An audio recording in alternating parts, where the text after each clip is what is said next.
Fala galera, sejam bem-vindos a mais uma aula, né? Hoje mais uma aula de física, mais um bloco aí de aula de física. E a gente está, né, se a gente for pensar numa sequência cronológica, nos blocos finais aí de conteúdo, né? Em termos de mecânica, termologia ótica, enfim. Esse é um bloco que eu considero importante e ele é bom ser visto no final porque ele engloba conhecimentos anteriores, né? Que é o bloco das forças não inerciais, ou que a gente costuma dizer, ou chamar de forças. Deixa eu melhorar um pouco essa letra aqui para não ficar torto.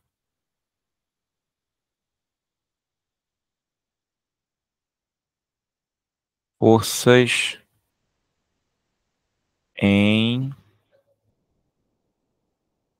trajetórias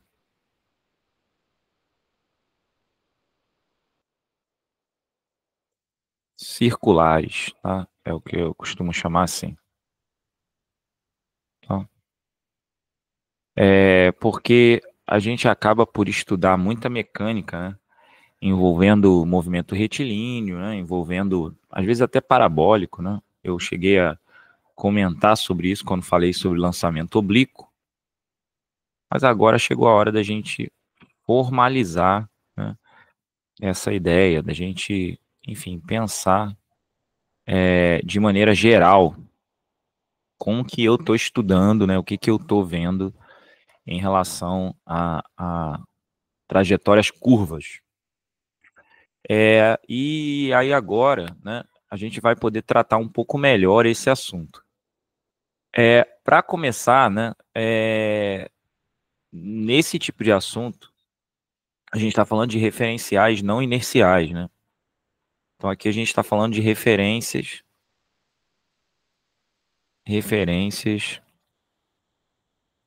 ou referenciais, né?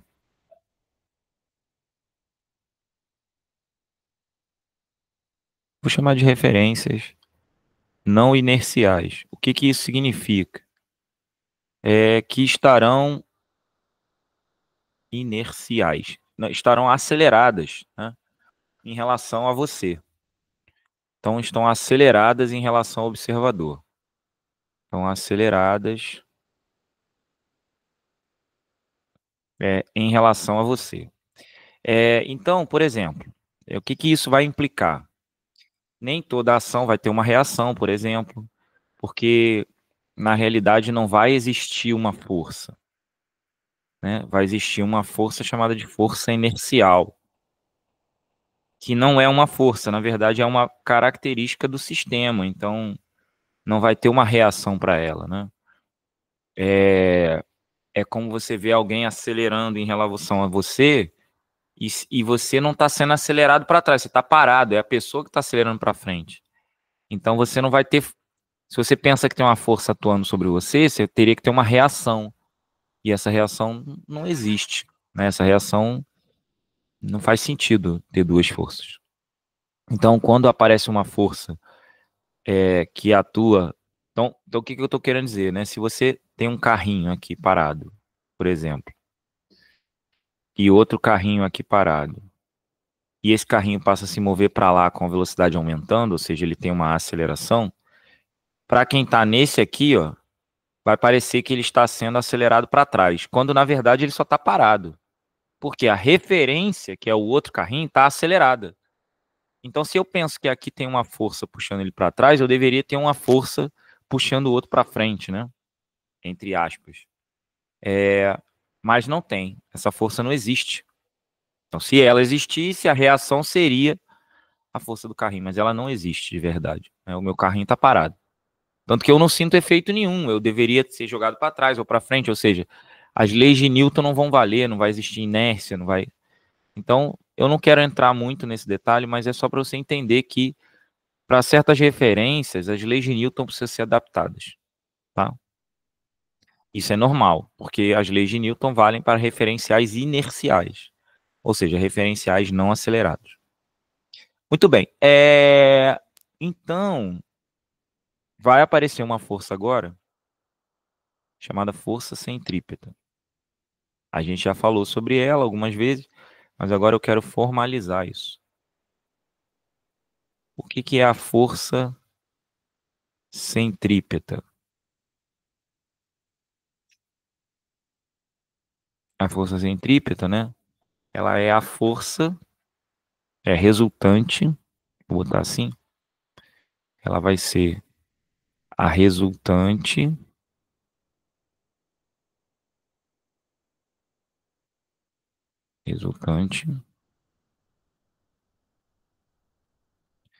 das forças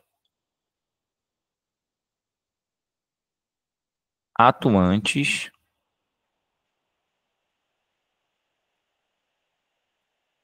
na direção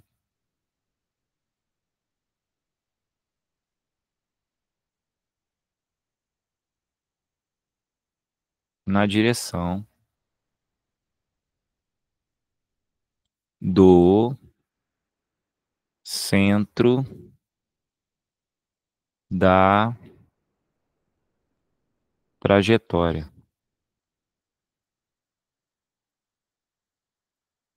tá? Então ela não é uma força em si. Ela vai aparecer quando houver forças numa curva e a resultante das forças que atuam para o centro da trajetória, na direção do centro, seja a favor do centro ou contra o centro, vão formar o que a gente chama de força centrípeta. O módulo dessa força centrípeta, né, o módulo,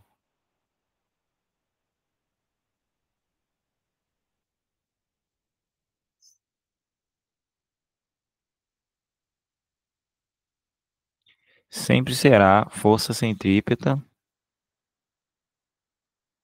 mv ao quadrado sobre r, tá? Onde v ao quadrado sobre r, né, é a aceleração centrípeta. Então, na verdade, isso aqui acontece porque a força centrípeta é a massa vezes a aceleração centrípeta. E a aceleração centrípeta é sempre v ao quadrado sobre r. Então, isso vai implicar nessa fórmula aqui. Já vamos fazer um desenho aqui para mostrar como que isso se posiciona graficamente, né? Mas se você tiver isso aqui em mente, você já está aí bem à frente do conteúdo necessário para entender o assunto. Então, basicamente, se tiver essa ideia, já ajuda. Então, o que eu estou dizendo é isso aqui, né? Eu tenho um movimento curvilíneo. Esse movimento curvilíneo, né, ele está associado a um raio de curvatura, obviamente. Então, vamos pensar só por enquanto que isso é um arco de circunferência, não precisa. Mas vamos pensar que isso aqui é um arco de circunferência. Então, se isso aqui é um arco de circunferência, esse raio é constante. Raio, aqui é o centro da trajetória. Raio, né? Então, em cada ponto dessa trajetória, né, a velocidade é tangente. Então, a velocidade vai ser tangente em cada ponto. Então, aqui, ó, a velocidade vai estar assim, ó. Deixa eu melhorar um pouco aqui, vai estar assim. E aqui ela vai estar assim, tá? Isso aqui, ó, é a velocidade. Vamos chamar isso aqui de V0, por exemplo. Tá? Isso aqui de V. Só para diferenciar. Ah, mas as velocidades são diferentes? São, pô. Tem direção diferente. Velocidade é um vetor. E se velocidade é um vetor, né? Ela mudou de direção. Se ela mudou de direção, né? Se a direção era essa e agora é essa variação de direção ela só pode ocorrer quando há a aceleração. Que aceleração? Centrípeta. Então, a aceleração centrípeta ela é responsável por mudar a direção da velocidade. Então, ela tem que atuar, ó, na direção do centro. Acontece que se a velocidade só muda, né, a sua direção e não muda seu módulo, ou seja, se eu estou dizendo que se módulo de V0 é igual a módulo de V, então a aceleração centrípeta é a única aceleração. Senão eu teria aceleração tangencial também. tá? É a única aceleração. O ruim é que eu escrevi uma palavra muito grande. É a única aceleração.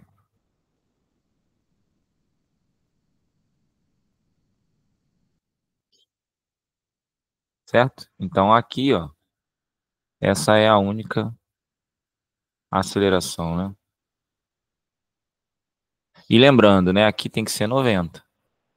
Aqui também tem que ser 90. A gente fazia até de preto para poder ficar bem legível, né? Apesar de eu achar que tá legível, mas às vezes vendo depois não fica tão legível. Então aqui, ó, 90, 90, tá? Essa é a aceleração, esse vetor roxo é a aceleração centrípeta, cujo módulo é v ao quadrado sobre r. Então essa aqui é a aceleração centrípeta, isso aqui é a aceleração centrípeta. É claro que não é a mesma porque mudou a direção, né? Mas você entende, né? O módulo é igual. Bom, então essa aceleração centrípeta vai ser responsável por atrair, né, o objeto na direção do centro. Poxa, mas quem é que está... Se você falou, né? Você podia perguntar. Ou pode ser que sua mente estejam pensando nisso. Léo, você falou que para ter aceleração tem que ter força. Onde está a força que está fazendo isso? Pode ser o atrito, por exemplo. Né? O atrito, que é a componente aí da força de contato paralela à superfície, é o que faz o carro virar a curva, por exemplo. Então, nesse caso, pode ser o atrito. O atrito, a gente vai usar isso. O atrito pode ser a centrípeta, tá? Mas pode haver mais de uma, o atrito e mais alguma coisa, enfim. Foi só para a gente poder começar o assunto. Então, a ideia inicial é causar essa, né, vamos dizer assim, dúvida, né, causar o interesse pelo assunto. Então, vamos lá. Vamos agora aplicar isso em assuntos. Curva plana, né? Primeira coisa, curva plana. Vamos pensar primeiro numa curva plana.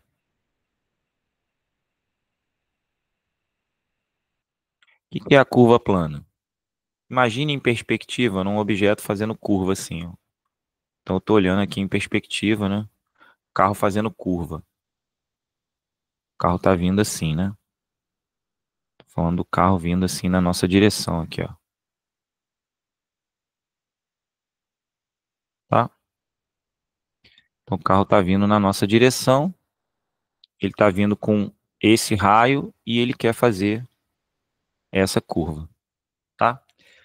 Se esse carro quer fazer essa curva, tá o farol do carro aqui, ó. Se o carro quer fazer essa curva, né, ele precisa de uma força atuando na direção do centro. Então, olhando de frente esse carro, fazendo uma visão frontal dele, eu teria algo assim, ó, a curva é plana, né, a curva é plana aqui, ó. O carro está de frente. Vou tentar fazer melhor um pouquinho aqui. O carro está de frente, ó. Aqui está o farol do carro, que nem estava lá. E que forças eu tenho atuando nesse carro? O atrito em direção ao centro, quer dizer, a parte da força de contato em direção ao centro. Força de atrito. A força de contato para cima, que é a normal.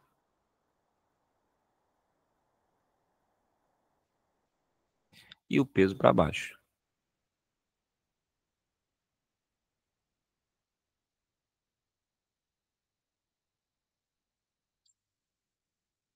Então, se esse raio é R e R, a distância até aqui é R também. Essa distância aqui, ó, também é R.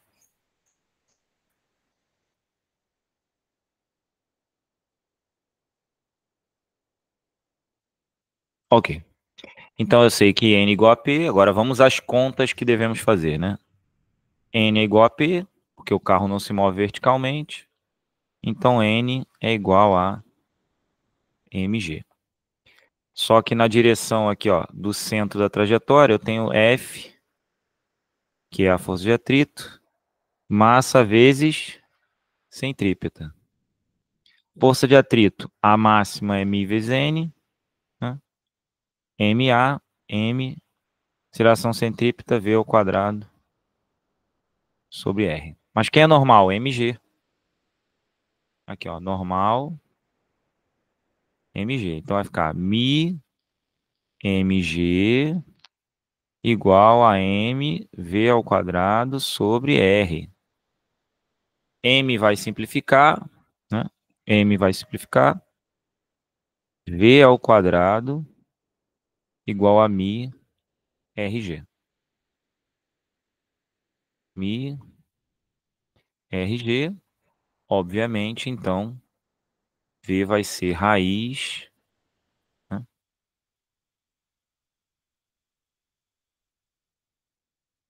Raiz de mi RG.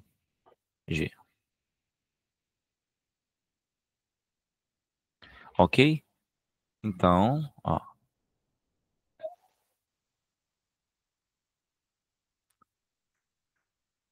peraí, apertei um botão aqui.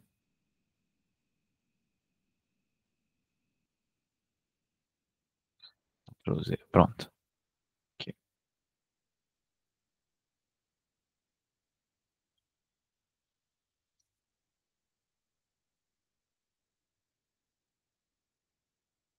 Ou seja, isso indica o quê?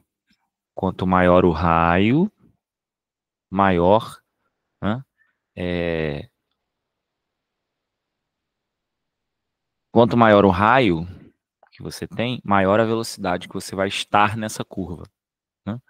Quanto maior o G, maior a velocidade. E assim vai, para um mesmo cenário. E outra coisa, né? Repare, o coeficiente de atrito é parte essencial desse problema. O que significa que sem coeficiente de atrito eu não consigo fazer curva, a velocidade da curva. Porque o que, que eu estou fazendo aqui? Ó? O que, que eu estou dizendo? O que, que essa expressão diz para gente? Se essa força de atrito é a força de atrito máxima, né? Então esse aqui é o maior coeficiente que eu posso ter. Concorda? Porque é a força de atrito máxima. Então, se esse é o maior coeficiente de atrito, né, que eu posso ter, eu estou dizendo a você, na verdade, o seguinte, é que se eu diminuir o coeficiente de atrito, a força de atrito diminui, então a velocidade diminui. Então, eu não consigo fazer curva com velocidade alta, vou passar direto. Então, quanto maior o coeficiente de atrito, maior a velocidade que eu posso ter. Então, essa é a velocidade máxima de entrada na curva, né? E a outra coisa é que o Mi depende do raio, tá vendo? Ó? Se você pegar o Mi aqui, ó, e isolar, você vai ter que Mi é igual a V ao quadrado sobre RG. Então, se ele quiser saber, né, qual é o coeficiente de atrito mínimo para que consiga fazer a curva, né, às vezes a pergunta é essa no problema, vai ser V ao quadrado sobre RG. Então, quanto maior é a velocidade que eu quero entrar na curva, maior tem que ser o coeficiente de atrito mínimo. Tá? Quando eu faço isso, eu estou calculando o coeficiente de atrito mínimo para garantir que eu tenho uma curva. Então, isso curva plana. Beleza? Tem que ter atrito e esse atrito é proporcional à velocidade e inversamente proporcional ao raio. Quanto maior é o raio, menos atrito. Tanto é que se o raio for infinito, não precisa de atrito, só andar reto. Né? Se o raio for infinito, se isso aqui que está aqui embaixo for infinito, isso aqui pode ser zero. E aí eu consigo fazer a curva, já que o raio é infinito. É uma linha reta, não tem curva. Bom, isso é quando eu tenho uma curva plana. Ok. O que, que acontece então agora se eu estiver andando em linha reta, mas eu passo numa lombada? Né? Então, vamos chamar de lombada ou quebra-mola, né? Se eu estiver andando em linha reta, vou passar numa elevação, né? Numa lombada.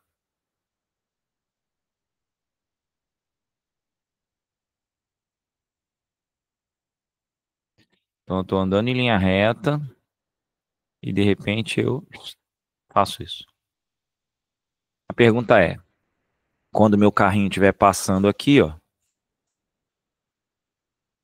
né? O que vai mudar em relação ao normal, força de contato, etc. Bom, eu desenhei ele no meio da subida, mas eu vou desenhar ele no topo, para facilitar a ideia, né? É só para você entender. Então, eu vou desenhar ele aqui no topo. Mais para a direita. Pronto. Então, eu tenho um carrinho aqui no topo, né? Esse carrinho aqui no topo, ele sofre a ação de duas forças. Força de contato e peso. E eu estou supondo que não há atrito, obviamente. Tá? Estou supondo que não há atrito. Posso supor que há atrito? Pode, não tem problema. Mas eu vou supor que não há.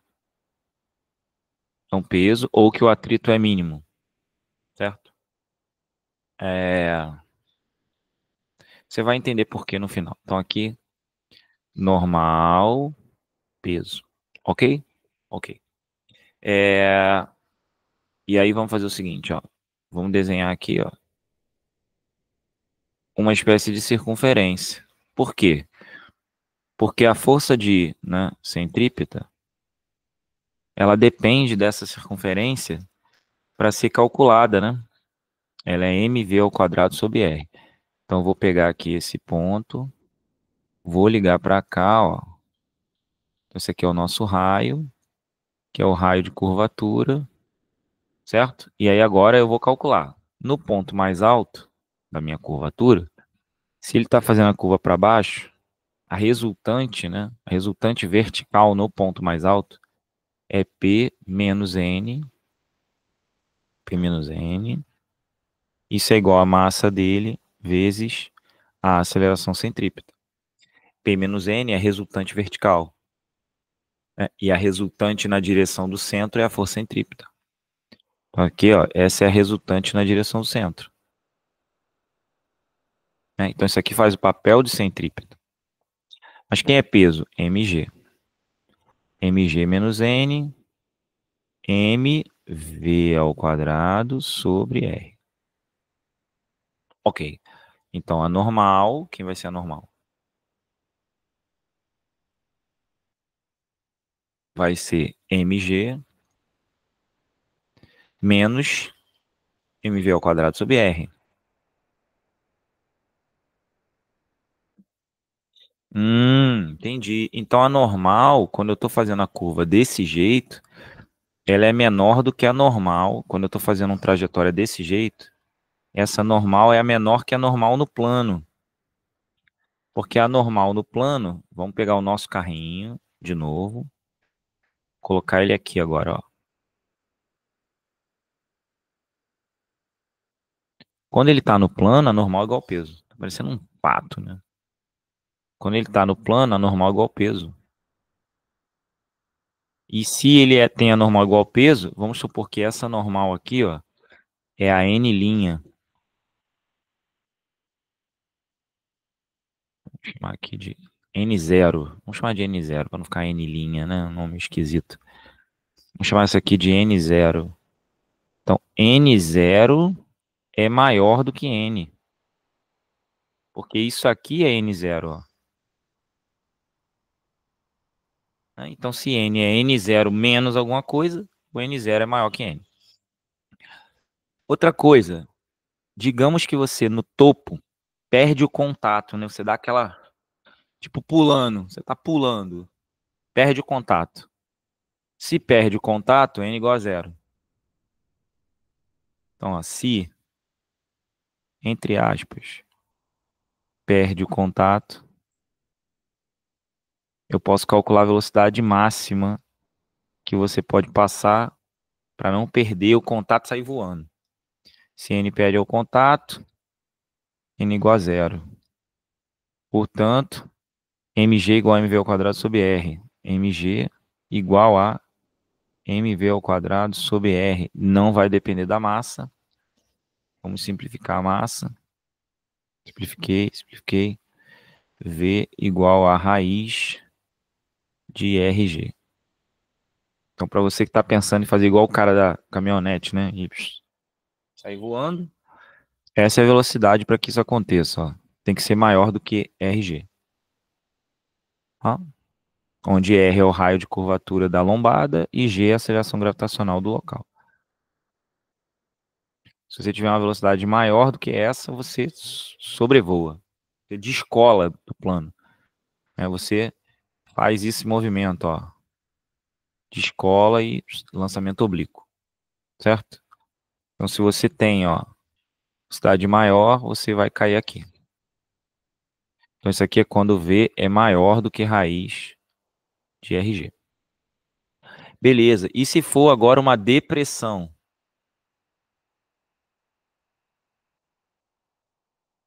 Se for agora uma depressão.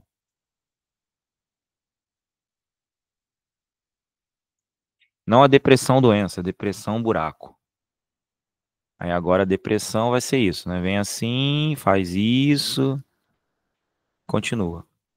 Então, mais uma vez, eu vou desenhar o nosso carrinho aqui à esquerda.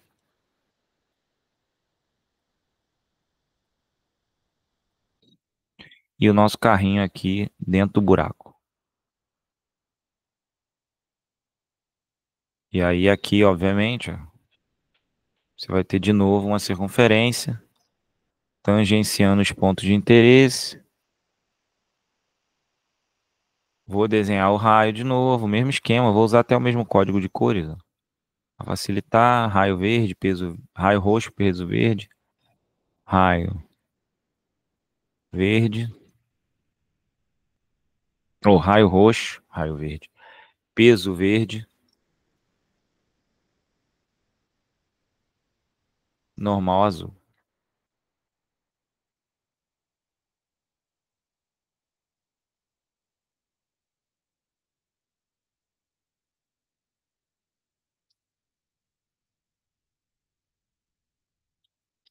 E aí, mais uma vez, eu posso analisar o problema do ponto de vista geral, escrevendo aqui, ó. Se agora está fazendo a curva para cima, N menos P igual a MG. Então, vou escrever aqui N menos P, M vezes AC, né? AC é V ao quadrado sobre R. Então, vou ter N menos P, que é MG, igual a M, V ao quadrado sobre R.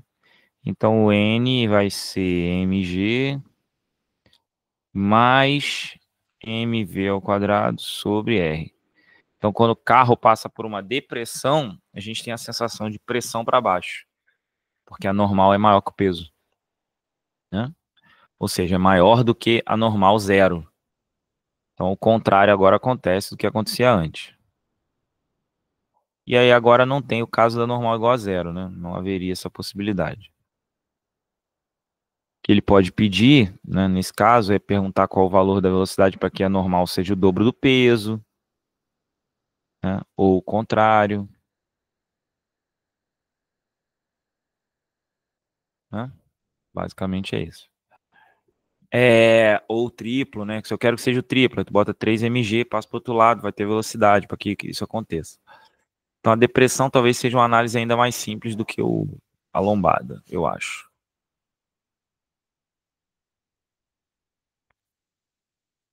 Depressão, lombada. Tudo bem. Bom, então já vimos, né? Curva plana, depressão e lombada, tá? Deixa eu só pegar uma água, já volto aqui rapidinho.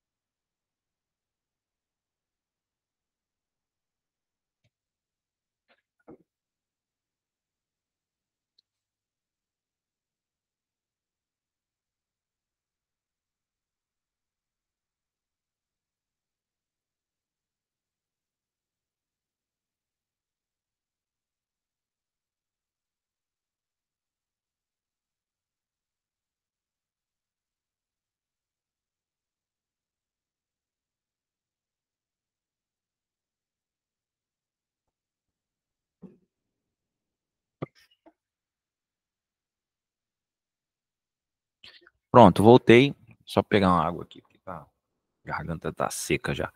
Então a gente já viu, né? Já viu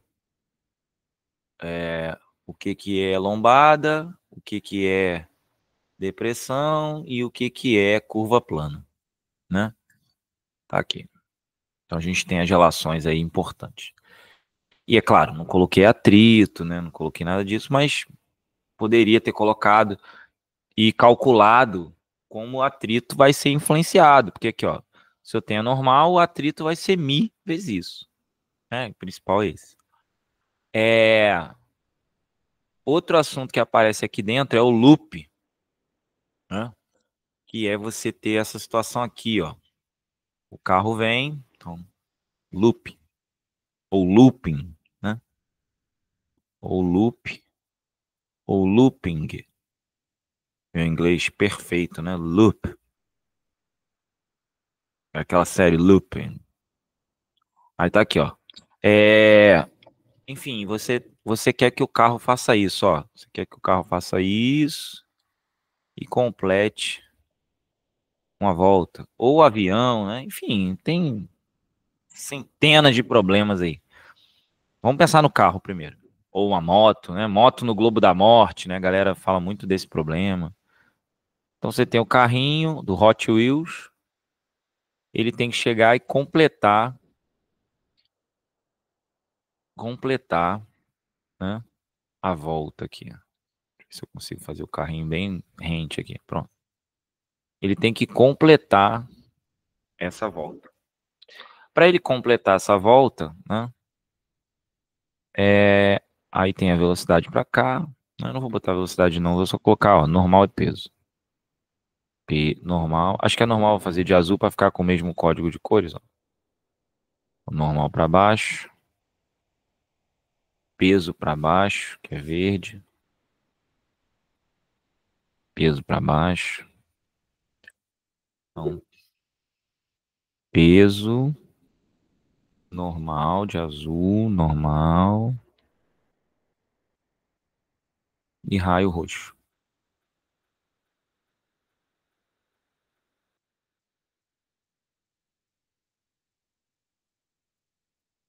Tá? Aí o que a gente sabe? Centrípeta normal mais peso. Porque é o que está apontando para o centro. Então vamos lá. Força centrípeta. M, a aceleração centrípeta. Normal mais peso. Portanto, M V ao quadrado sobre R normal mais mg. Tá, e daí? E daí que se eu quero a velocidade mínima, qual é a velocidade mínima que ele tem que vir daqui? Certo? Para completar o loop, quando chegar aqui em cima, n igual a zero. Então, se n igual a zero, eu terei velocidade mínima. E se eu terei velocidade mínima, então eu terei a seguinte expressão: mv ao quadrado sobre r igual a mg, certo? E aí, m vai embora, v é igual a raiz de rg. Pronto. Então, repare, né? É a aplicação prática do que a gente viu. Não tem segredo. Não tem nada misterioso. Ah, não. Não, é só aplicação. Tá? Aí, esse problema do loop, ele tem um problema muito comum, né? Que é o problema do cara descendo aqui, ó. E aí ele tem que fazer isso aqui e completar. Tá? E aí o que que se faz, né? Quer se saber qual é a altura?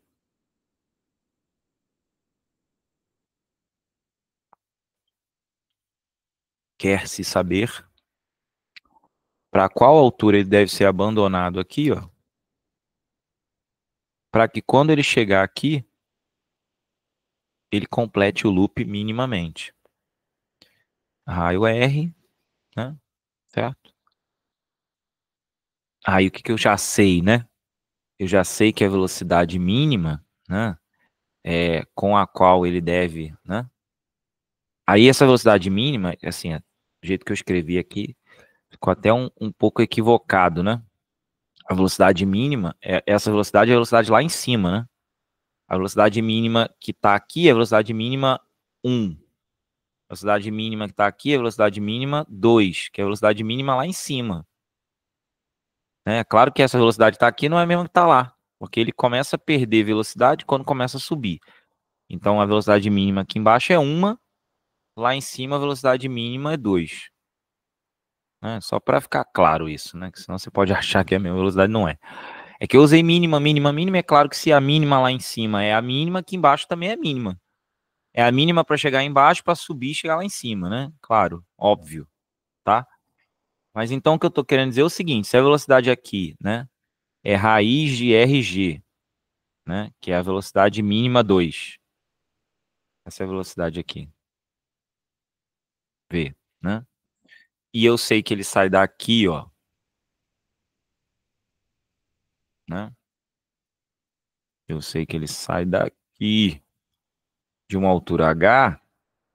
A pergunta é qual deve ser a altura H para que ele chegue aqui com velocidade raiz de RG. E aí o que eu vou fazer é conservar a energia mecânica. A energia mecânica no ponto A tem que ser igual à energia mecânica no ponto B. Só que a energia mecânica no ponto A, se ele sai do repouso, é mgh, onde H é isso. E no ponto B, que ele está completando o looping, é mg vezes a altura, que é 2r, mais 1 meio de mv ao quadrado, ou seja, rg. Né? Certo? Porque se isso aqui é v ao quadrado é rg. Né? A gente viu isso aqui, né? Tudo bem, agora é só sintetizar, não depende da massa do carrinho. Então, vou simplificar a massa do carrinho, v vai embora. Então, v vai embora, m vai embora. Multiplica tudo por 2, vai ficar 2gh. Então, é 4gr, né? Mais rg ou gr. Então, h vai ser 5rg sobre 2g. Né? 5rg sobre 2g. Aí o g simplifica. Então, esse aqui simplifica. Então, a altura mínima é de 5 meios de R. Então, eu sei que se a altura for 5 meios do raio, né? Ou seja, for o diâmetro mais a metade do diâmetro, né? For o diâmetro mais um raio, então ele completa. Beleza? Então, esse é um problema clássico já. Caiu isso, você já sabe. Loop, aí aqui pode chamar de problema da altura mínima. Sei lá, altura mínima. Mas isso, claro, sem atrito. Se houver atrito, tem que deixar uma altura maior. Aí é só incluir a altura, né? Nessa equação você inclui o atrito, aí você vai chegar a essa conclusão aí. Aqui, ó. Problema da altura mínima. Bom, e além disso, o que temos? A gente, às vezes, calcular, em vez de esse tipo de situação, a gente quer calcular curva inclinada. Que é essa situação aqui, ó. Você tem uma curva inclinada. Você tem um carro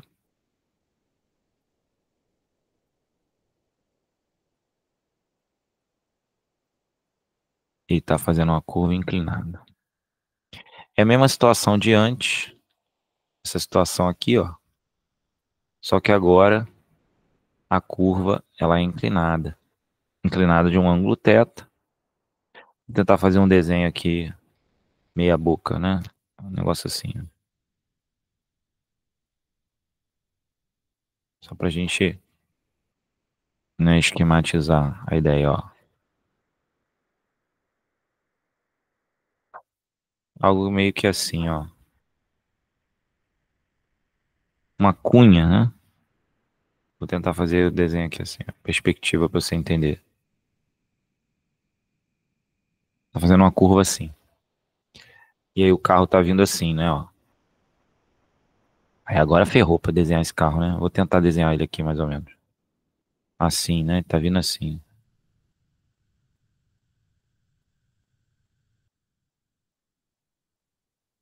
Acho que você entende, né? Acho que dá pra entender. Fazer com um farolzinho laranja ainda, ó. Tá? Então ele tá se deslocando nessa direção, ó. Com velocidade assim. Então houve uma curva, velocidade, ângulo θ. Isso aqui é a visão frontal, tá? E o outro é a visão lateral. Muito bem. O que que a gente vai fazer? Normal. Aí já abandonei aqui totalmente o código de cores. Vou seguir assim mesmo. Normal, peso. Ah, claro, sem atrito, tá? Então, peso. Se tiver atrito, aí a avaliação é um pouco mais complicada. Normal. Então, normal e peso. Como você já sabe tudo de plano inclinado, você já vai colocar aqui, ó, os eixos. Ó, eixos. Eixos. Né?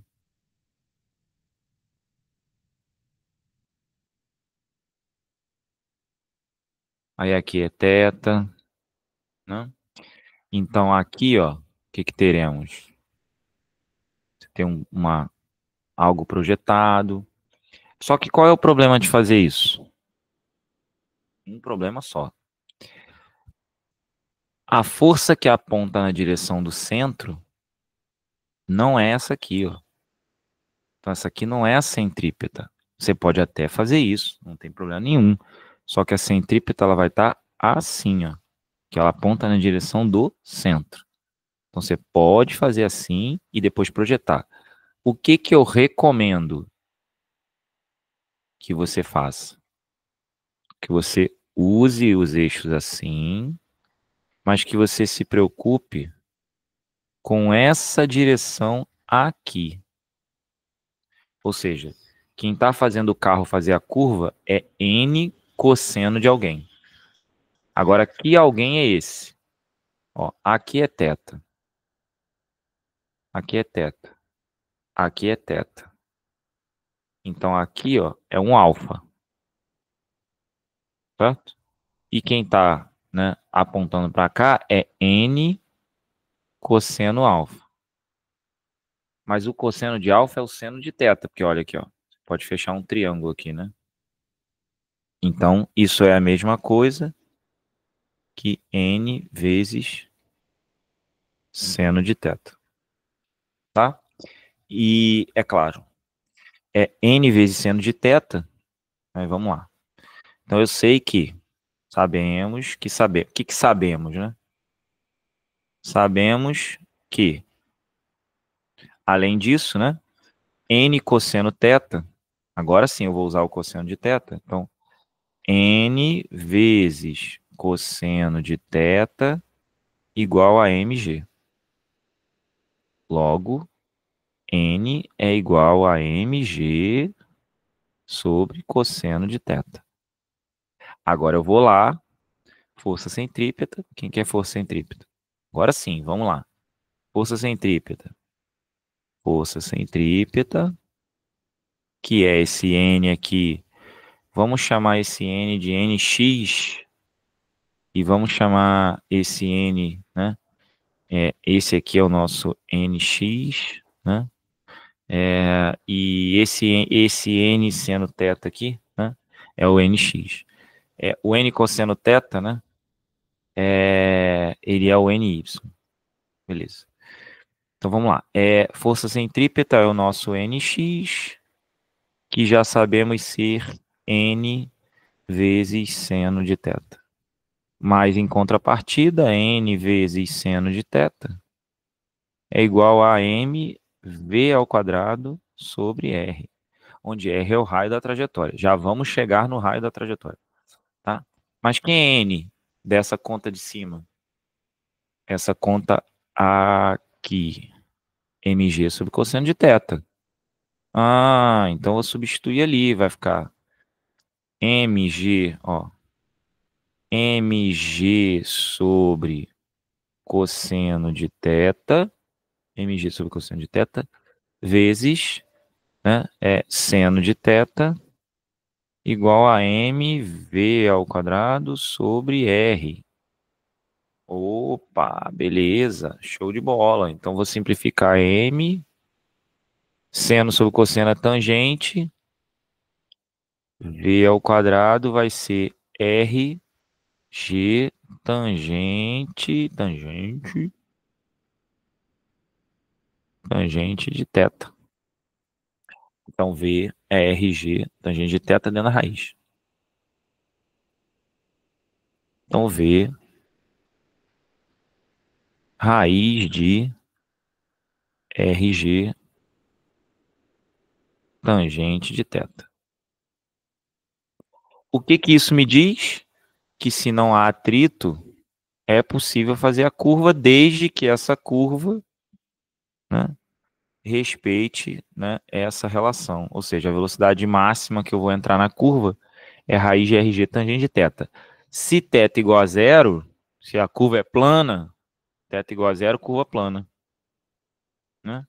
Ó, θ igual a zero, a curva é plana, que implica V igual a zero. Não consigo fazer curva sem atrito. E não tem atrito no nosso problema. Se θ igual a 90, a curva seria vertical. Né? Ou seja, eu teria uma parede. V teria que ser infinito. O que é impossível. Então é impossível fazer a curva na vertical, né, com o carro totalmente na vertical, assim, ó, sem atrito. Que a velocidade deveria ser infinita, já que a tangente de θ não existe. Certo? Então repare que está perfeitamente alinhado com o que a gente esperava que acontecesse. Mas, Léo, onde está o raio dessa curva? Rapaz, isso aqui vai ser tipo uma projeção cônica. Tipo uma projeção cônica. É como se você estivesse olhando o carro fazendo esse movimento aqui, ó. E, inclusive, isso aí vai ser igualzinho ao pêndulo cônico. É como se o carro estivesse fazendo esse movimento, ó. Assim. Isso aqui é a base do cone, né? Então, o carro está descrevendo esse círculo. Né? O carro está aqui. E isso aqui é o raio que aparece aqui. Então, é como se a curva tivesse apoiada nisso aqui, ó. Tá? Então, isso aqui seria o carro. Eu não sei se eu consigo ser claro o suficiente para você entender, mas é como se esse cara estivesse sendo projetado para um centro aqui, ó. Né? E isso aqui fosse parte de uma estrutura meio que assim, né? Ó. Né? Em que ele faz a curva e o raio da curva é esse raio aqui. Tá? Um raio cônico, né? Não icônico, é um raio cônico. Essa mesma ideia vai aparecer quando eu tiver um pêndulo cônico. Vou usar ela aqui, mas a ideia é praticamente a mesma. Pêndulo cônico.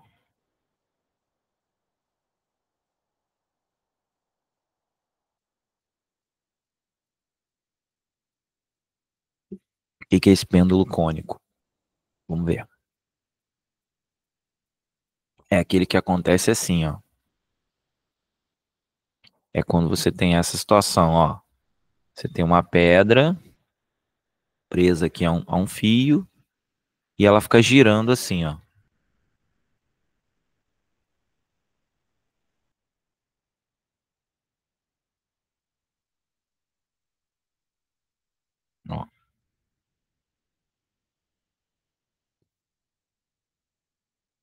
né? Então, ela girando desse jeito tem o mesmo efeito da anterior, só que agora quem vai ser projetada vai ser a tangente, a tração. A tração faz o papel da normal, né? Aí eu vou ter aqui, ó,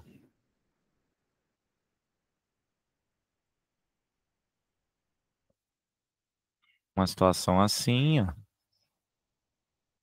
né? Isso aqui vai ser o meu raio, isso aqui vai ser a minha tração. Vamos colocar o peso aqui, ó. O peso vai aparecer aqui. E aí, obviamente, se você fizer isso, ó, o ângulo que aparece aqui é o mesmo que vai aparecer aqui. Então, T vezes cosseno de θ igual a P, que é igual a mg, né? O P é mg, então T cosseno θ é mg. E T vezes seno de θ igual a mv ao quadrado sobre R. Porque aí a projeção de T aqui, ó, o meu Tx, é que mantém ele girando. E o meu Ty é que mantém ele na vertical. Portanto, se eu dividir uma pela outra, né? Vou dividir a de cima pela de baixo, vai ficar cosseno de θ sobre seno de θ, né? Igual a G, ou M vai cortar, né?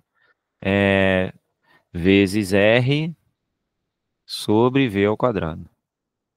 Aí inverteu aquela coisa toda, V igual a raiz de RG tangente de θ.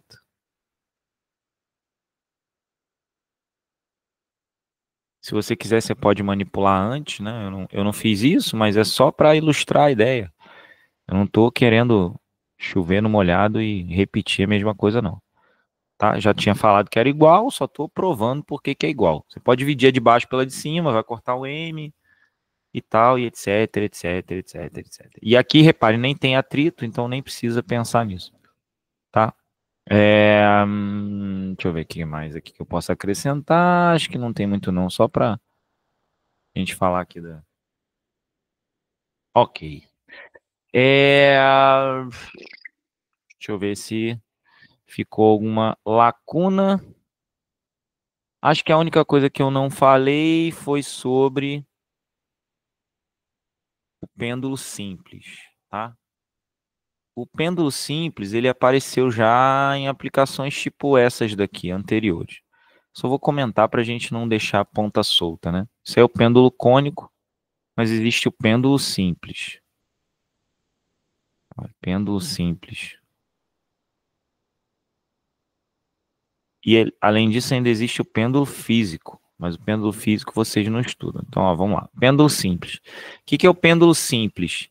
É o pêndulo em que ele não gira, né? Ele só oscila. Faz isso. Vai e volta, tá? Então aqui, ó, o objeto vai, chega aqui, ele volta. É só isso. Aqui está o comprimento L e a gente quer saber qual é a força centrípeta, né? Onde a tração no fio é máxima, aquela coisa toda.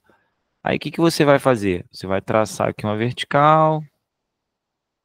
Aí a mesma coisa de antes, né? Eu tenho que pensar no que eu quero calcular. Eu quero calcular a força centrípeta. A força centrípeta, ela está na direção da tração. E aí, então, eu vou posicionar meu eixo na direção do movimento. O movimento, ele está se dando sempre assim, né? Ó. Então, eu vou posicionar aqui, né? Como aqui é 90, eu vou posicionar a minha tração para cá. O meu peso para baixo. Vamos descer com o peso aqui. Vou posicionar meu peso para baixo.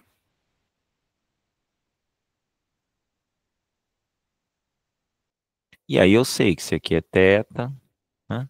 Aqui é θ. Então, T menos P cosseno de θ igual a mv ao quadrado sobre r, né? Por quê? T menos P cosseno θ, né, me dá a projeção na direção do centro da trajetória. Então, vou ficar com T menos mg cosseno de θ igual a mv ao quadrado sobre r. Então, T, obviamente, T é igual a quem? mv ao quadrado sobre r mais mg cosseno de θ. Olha, então sempre é isso, né? Vamos lá. mg cosseno de θ. Muito bem. Chegamos na expressão que eu queria. O que acontece então quando a bolinha estiver aqui embaixo? Θ é zero. Então, se θ é igual a zero, você estará no ponto mais baixo.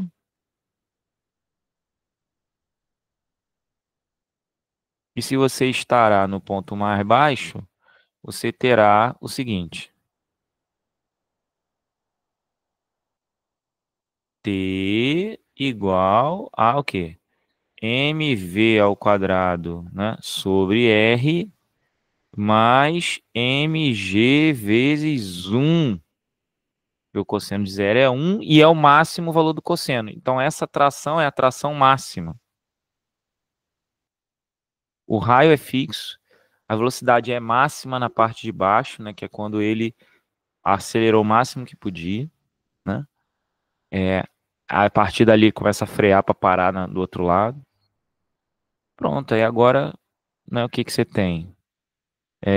mv ao quadrado, né? T igual a mv ao quadrado sobre r mais mg. É claro que nesse ponto... Então, peraí, vamos lá. Então, T vai ser igual a mv ao quadrado sobre r, né, mais mg. Muito bem. É claro que isso talvez ainda seja suficiente, porque eu preciso do v, né? O r eu sei que vale L.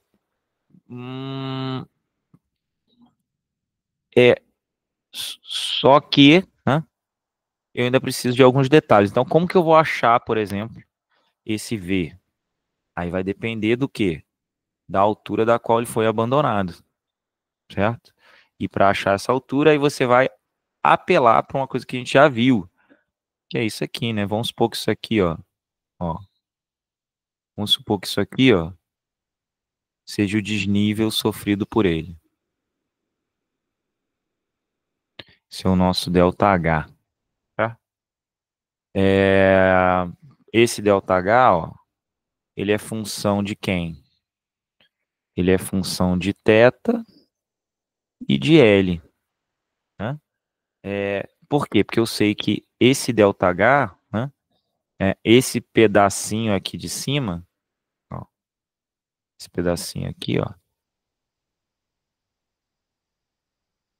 quem que ele é? Ele é L menos ΔH. Esse pedacinho verde, né?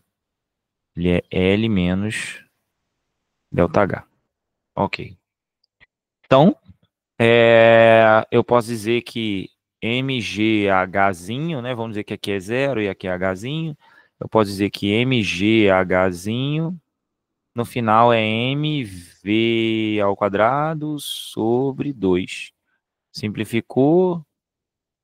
Então, v ao quadrado vai ser igual a 2ghzinho. Então, agora eu vou para lá. T, aí, portanto,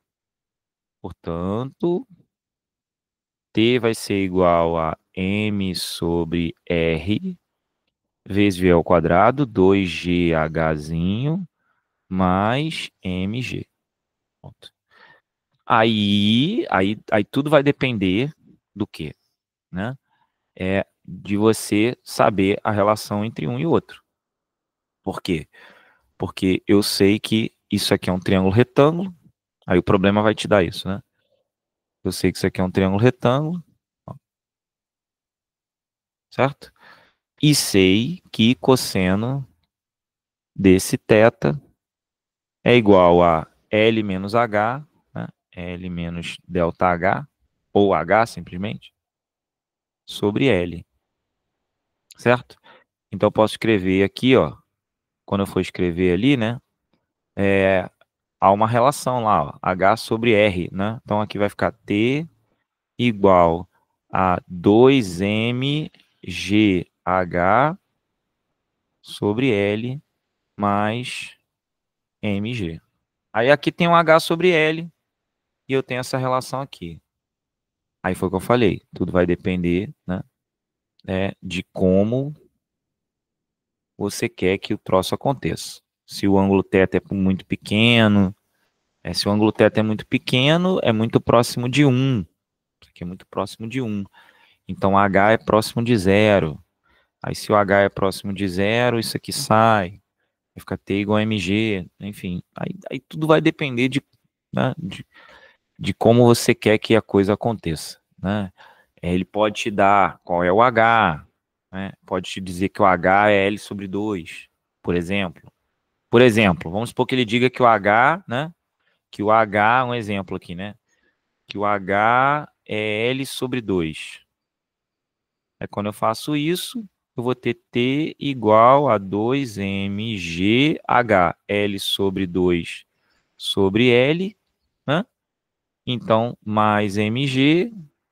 Então, a tração no ponto mais baixo vai ser mg mais mg, 2mg. Mas isso no caso em que H é L sobre 2. Ou seja, no caso em que aqui, né, se isso aqui é metade, se esse cateto é metade, aqui o ângulo é 30. Né? Ou seja, o pêndulo está bem inclinado. Normalmente ele me dá o cosseno. Se ele me der o cosseno, eu calculo, por exemplo, ele pode me dizer que o cosseno é 4/5. Aí se eu sei que o cosseno é 4/5, o que eu vou fazer? Vou jogar nessa fórmula aqui, ó, L menos H sobre L. Então, digamos que fosse isso. Aí o cosseno é 4/5. Aí vai ficar 4/5 igual a L menos H, ou ΔH, sobre L. Então, vai ficar 4L igual a 5L menos 5H. Ou seja, H é igual a 1/5, né? Passei para lá, L sobre, vai dar L, H é igual a L sobre 5. Aí você joga lá na fórmula, vai ficar T igual a 2mgh. Quem é o H? L sobre 5, isso tudo sobre L, mais mg. E aí, nesse caso, L corta, vai ficar 2/5 de mg mais mg, então T seria 7/5 de mg, ou 1,4 mg, ou seja, maior do que o peso, tá? Ele pode pedir para você calcular também qual é o ângulo para a tração ser o triplo do peso, enfim. Existem N coisas que podem ser perguntadas, mas tudo vai se pautar nessa equação aqui, né? Na verdade, nessa aqui, ó.